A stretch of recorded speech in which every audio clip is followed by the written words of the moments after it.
Hello again everyone, Edwin Learnard back once again. In this YouTube astrological segment, I am going to be dissertating and talking about having the majority of your planets on the top half of your natal chart in houses 7 through 12. Now, in the previous video, I talked about having the planets on the bottom half of the chart, and those houses 1 through 6 would be houses that are under the earth during the time of birth, and thus we make the parallel with the person being more introverted.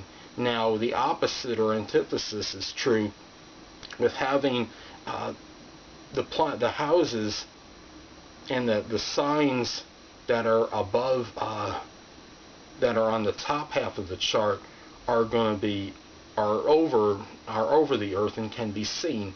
So that's how it's kind of making that parallel and analogous with the person's, I guess you could say, them being more extroverted because they want to be. It's people that want to be seen more generally.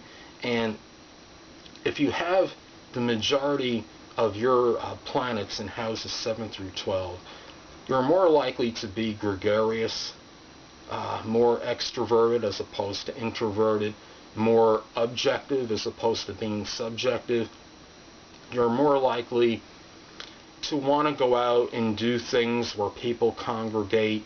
You may derive happiness more by activities with others as opposed to doing things in solitude and by yourself. And this could be, a lot of it can also depend on the signs of the planets. Now, if somebody were to have,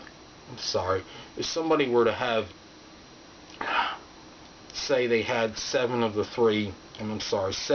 10 planets above the horizon in houses 7 through 12, but like 6 of them were in feminine signs, that would modify things a little, because feminine signs are introverted as opposed to extroverted. So the chart has to be taken, those things in the chart do have to be factored in and taken into consideration. Also, somebody that would have, say, a very reserved ascendant, and say they had like a Cancer or a Scorpio ascendant, well, this would be factored in as well. Is this somebody that would have, if they had a preponderance of planets above the horizon and then they had an introverted ascendant, well, this would change the complexion of the person a little bit, I would say, and they wouldn't be quite as outgoing as otherwise indicated. Now, I think when I say this, I can remember I have a friend who had a number of his planets above the horizon. He has a Pisces rising, which you would consider to be very introverted, but the fact that he had a number of planets above the horizon, I don't remember how many it was exactly, I think it was like maybe 7 or 8 of the 10 planets, he still seemed like he liked to socialize and had a plethora of friends, to say the least. It seemed like whatever he was doing, he was always with groups of people. So it's interesting how we can just kind of look at the whole chart and not isolate one particular thing, and we can kind of see this with people, and it's very interesting.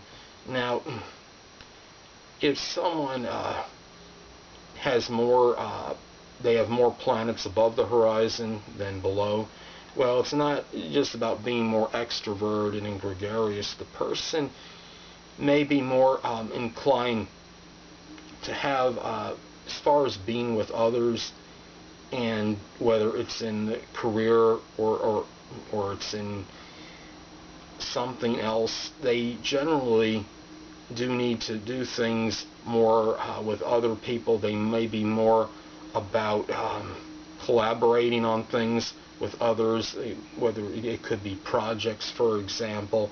They feel they're best when they can do things with others. Now, and this could also include perhaps some clubs and organizations and groups, and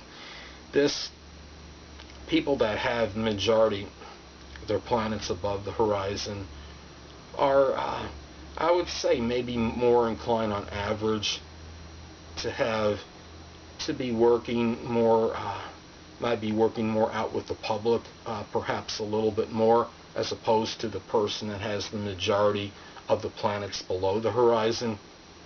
Now, people that have this now, let's say if somebody had the majority of their planets in masculine signs and they had them in majority of planets above the horizon, well, this would really be, it's like a double whammy in terms of the extroversion and sociability and outgoingness, and this is somebody that more likely than not would be very outgoing. And let's say they had like a Leo ascendant on top of it, and they had their ascendant in a fire or air sign, and this would be a person that would really strongly feel compelled to interact more with others and do things more in the outside world, as opposed to doing things in the inner world, which may be more home-related activities, things done in solitude or seclusion.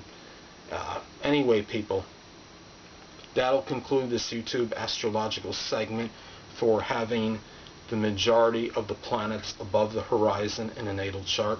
And stay tuned next time, where I'll be dissertating and talking about having the majority of the planets on the left side of your chart, which would be houses 10 through 3. It would be 10, 11, 12, and then the first, second, and third house.